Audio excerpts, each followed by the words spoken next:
melibatkan berbagai keterampilan kognitif seperti mengenali kata, memahami struktur kalimat, menghubungkan ide, dan menyimpulkan makna. Proses ini menurut pembaca untuk mengolah informasi secara aktif agar dapat memahami pesan yang disampaikan oleh si penulis. Nah, yang kedua ini ada yang namanya interaksi antara pembaca dan teks. Membaca adalah interaksi antara pembaca dan teks saat membaca. Pembaca tidak hanya menangkap informasi dari teks, tetapi juga menghubungkannya dengan pengetahuan dan pengalaman pribadi.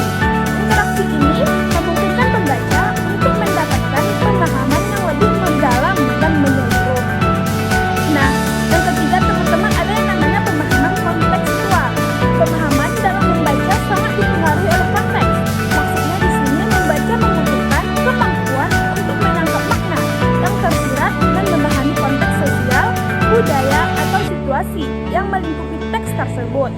Dengan memahami konteks, pembaca dapat menangkap pesan yang lebih utuh dan relevan. Nah, yang keempat ini ada yang namanya keterampilan berpikir kritis. Pembaca juga melibatkan kemampuan berpikir kritis. Maksudnya di sini, pembaca yang baik tidak hanya menerima informasi, tetapi juga menganalisis, menilai, dan mempertanyakan apa yang dibaca. Melalui membaca, seseorang dapat memperluas wawasan, mengembangkan perspektif baru, serta meningkatkan kemampuan berpikir logis dan kritis. Nah, yang terakhir teman-teman, ada yang namanya proses pembelajaran berkelanjutan. Membaca merupakan bagian dari proses belajar seumur hidup. Maksudnya yaitu keterampilan membaca yang kuat memungkinkan seseorang untuk terus menambah pengetahuannya, mengeksplorasi ide-ide baru, serta mengembangkan keterampilan lain yang mendukung kehidupan dan karirnya di masa depan. Nah, yang kedua teman-teman ada yang namanya tujuan membaca.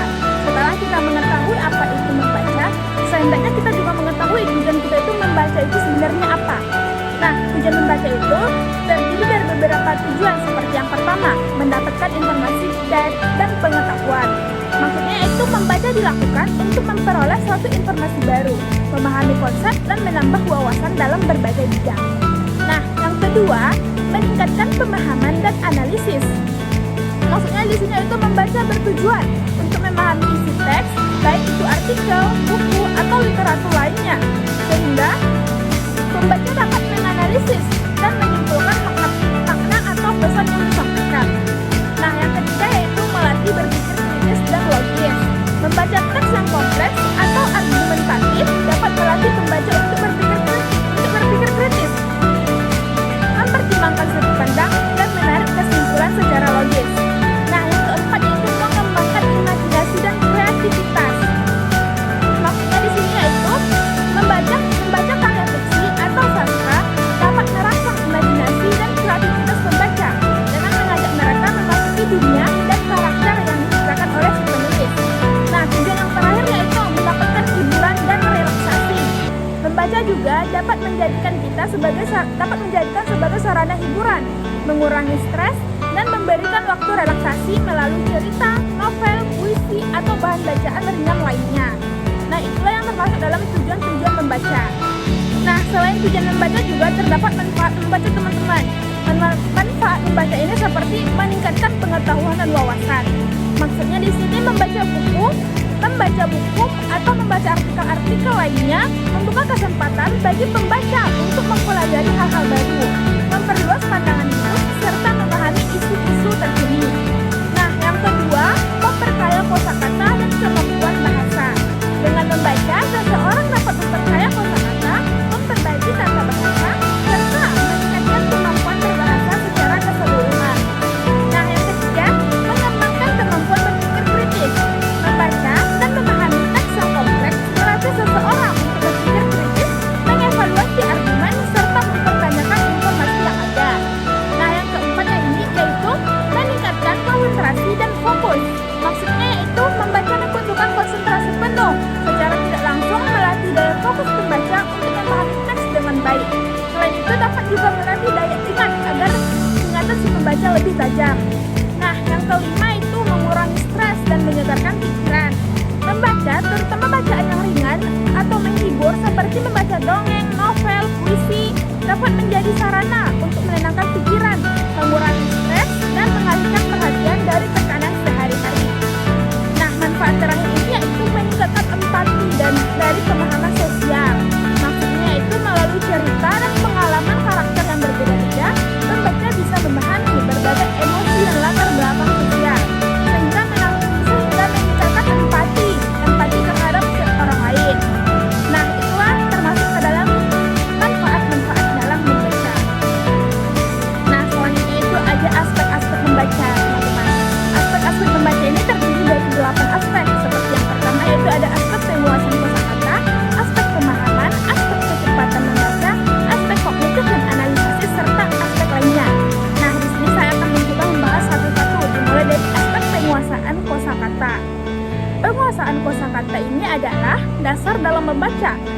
Karena tanpa memahami kata-kata, pembaca akan kesulitan memahami teks. Semakin banyak kosakata yang kita kuasai, semakin mudah seseorang memahami isi bacaan. Nah, yang kedua yaitu ada yang namanya aspek pemahaman atau komprehensif. Maksudnya yaitu pemahaman merupakan tujuan utama dari membaca. Aspek ini mencakup kemampuan untuk menangkap ide utama, memahami detail, serta membuat kesimpulan dari teks yang dibaca. Nah, yang ketiga yaitu ada yang namanya aspek kecepatan membaca. Nah, kecepatan membaca yang baik memungkinkan seseorang untuk memahami teks dengan efisien tanpa mengorbankan pemahaman. Kecepatan membaca yang optimal diperlukan agar dapat menangkap informasi dalam waktu yang singkat, terutama saat membaca teks dalam rangka panjang. Nah, yang keempat ini ada yang namanya aspek kognitif dan analisis. Maksudnya itu, membaca bukan hanya proses pasif, tapi juga aktif, di mana pembaca harus menganalisis, menghubungkan ide-ide, dan membuat inferensi. Aspek ini mencakup kemampuan berpikir kritis, mengevaluasi isi teks, serta memahami implikasi dari informasi yang ada atau informasi yang dibaca. Nah, yang kelima yaitu ada yang namanya aspek fluensi membaca. Fluensi membaca ini adalah kemampuan membaca dengan lancar dan tanpa gangguan. Fluensi meliputi akurasi, adalah melafalkan kata, intonasi, serta kelancaran dalam membaca kalimat. Yang keenam yaitu ada yang namanya aspek pemahaman teks secara kontekstual. Pemahaman kontekstual ini melibatkan kemampuan memahami makna, kata, atau frasa dalam konteks kalimat atau paragraf. Ini sangat penting, terutama untuk menangkap makna yang tersirat atau kata-kata yang memiliki arti berbeda dalam berbagai konteks. Yang ketujuh yaitu ada yang namanya aspek interpretasi dan evaluasi. Membaca juga melibatkan kemampuan untuk menafsirkan makna yang lebih mendalam dan mengevaluasi keakuratan serta relevansi informasi. Interpretasi ini memungkinkan pembaca untuk memahami pesan tersembunyi, sementara evaluasi membuat pembaca kritis terhadap isi dan sumber bacaan. Nah, aspek yang terakhir ada namanya aspek motivasi dan minat. Maksudnya yaitu, motivasi dan minat merupakan aspek afektif yang sangat penting dalam membaca. Motivasi untuk membaca akan mempengaruhi beberapa besar seseorang menikmati proses membaca dan seberapa tahu mereka tentang seberapa tekun mereka untuk berusaha memahami suatu teks. Itulah yang termasuk ke dalam aspek-aspek membaca. Selanjutnya itu ada yang namanya tahap-tahapan dalam membaca. Tahap-tahapan membaca ini terdiri dari 3 tahap. Yang pertama yaitu ada yang namanya tahap pra membaca, tahap membaca, dan tahap pasca membaca. Saya akan menjelaskan dari tahap pra membaca. Tahap ini merupakan persiapan sebelum membaca teks yang bertujuan untuk membangun gambaran awal tentang isi bacaan. Adapun kegiatan-kegiatan yang dilakukan dalam tahap pra membaca ini yaitu yang pertama seperti survei, melakukan survei, seperti melihat sekilas judul, subjudul, atau gambar pendukung untuk memahami topik utama. Yang kedua mungkin dengan membaca sekilas atau skimming, maksudnya yaitu membaca cepat bagian awal atau akhir teks untuk menangkap ide yang terdiri dalam bacaan dalam buku tersebut. Nah, yang ketiga yaitu menentukan tujuan membaca, menentukan apa yang ingin dicapai atau dipahami dari teks yang ingin kita baca. Nah, yang kedua yaitu ada yang namanya tahap membaca. Pada tahap ini, pembaca mulai membaca teks secara menyeluruh, seperti membaca intensif, mengidentifikasi ide utama atau detail penting yang ada dalam suatu bacaan, atau membuat catatan.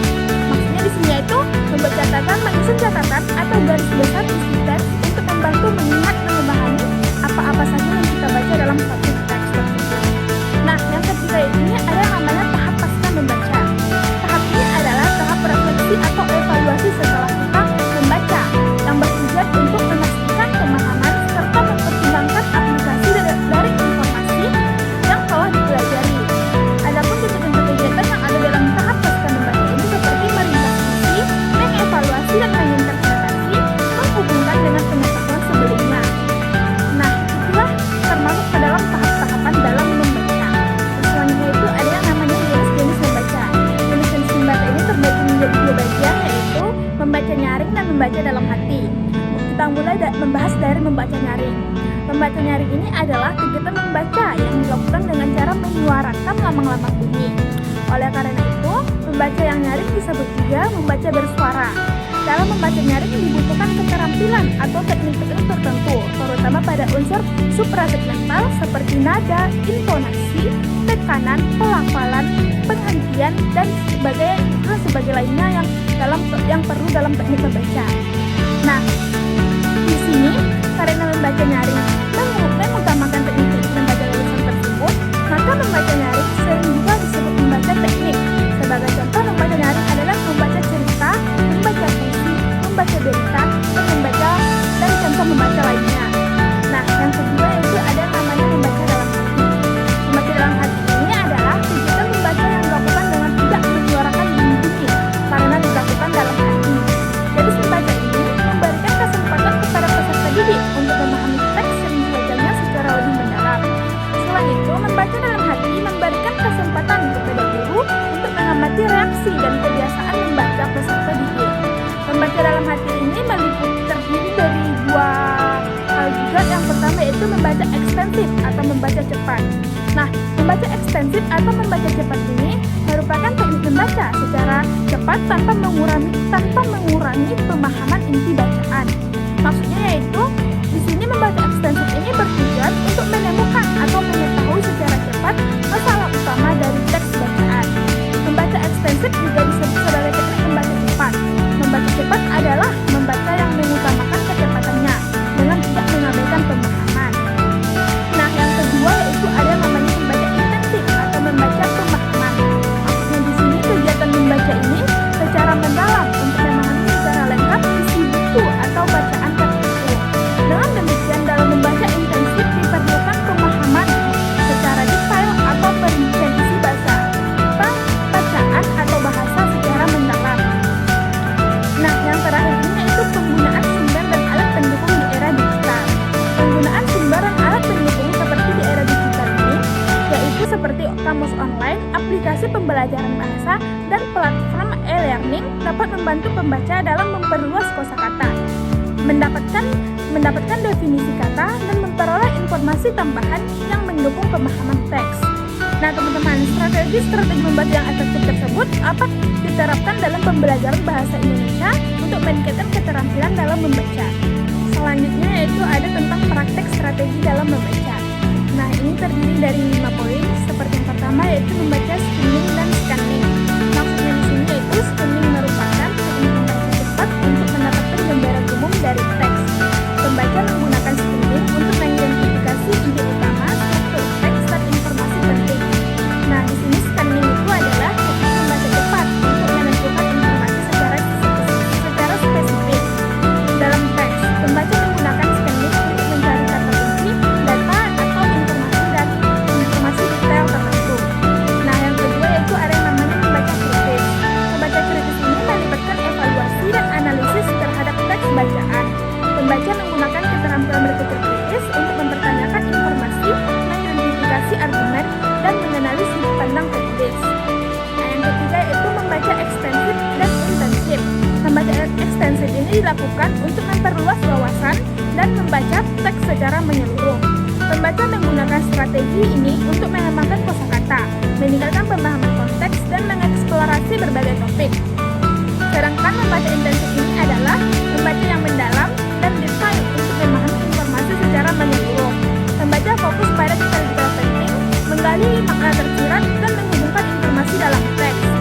Nah, yang keempat yaitu penggunaan konteks dan kontekstualisasi. Maksudnya di sini yaitu strategi membaca efektif juga melibatkan penggunaan konteks dan kontekstualisasi dalam memahami teks. Pembaca memperhatikan konteks sosial, budaya, dan historis dari teks bacaan untuk menginterpretasikan makna dengan lebih tepat. Nah, yang kelima atau terakhir ini yaitu penggunaan sumber dan alat pendukung di era digital. Penggunaan sumber dan alat pendukung seperti di era digital ini itu menggunakan seperti kamus online, pembelajaran bahasa, aplikasi pembelajaran bahasa, dan platform e-learning. Ini dapat membantu pembaca dalam memperluas kosakata, mendapatkan definisi kata, dan memperoleh informasi tambahan yang mendukung dalam pemahaman teks. Nah, strategi-strategi membaca yang efektif tersebut dapat diterapkan dalam pembelajaran bahasa Indonesia untuk meningkatkan keterampilan kita dalam membaca. Materi terakhir yaitu ada yang namanya teknik membaca skimming dan scanning. Skimming tujuan yang berbeda. Saat melakukan scanning, pembaca mencari informasi khusus atau kata kunci dalam teks secara cepat, tanpa membaca seluruhnya. Ini efektif untuk menemukan informasi tertentu dalam waktu singkat. Sementara itu, skimming melibatkan membaca cepat seluruh teks untuk mendapatkan gambaran umum tentang isi dan struktur. Skimming membantu pembaca memahami pokok-pokok penting tanpa mendalam membaca setiap detail. Perbedaan skimming dan scanning ini terletak juga pada tujuannya. Skimming lebih fokus pada pencarian informasi spesifik, sementara skimming lebih berorientasi pada pemahaman keseluruhan teks.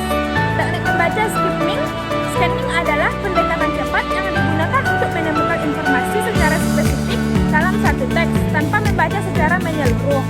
Saat menggunakan teknik scanning ini, pembaca secara sistematis mencari kata kunci, frase, atau informasi tertentu dalam teks dengan menggerakkan mata secara cepat.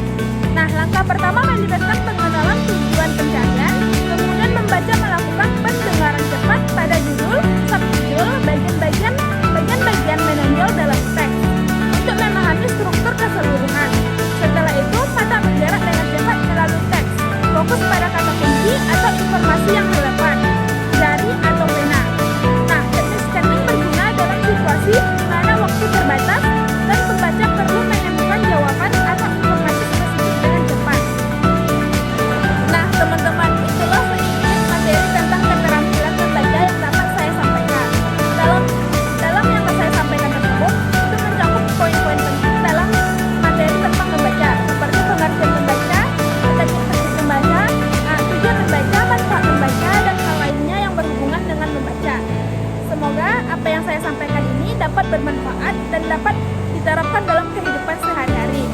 Jika saya ada kesalahan kata atau pengucapan, saya mohon maaf. Wabillahi taufiq wal hidayah.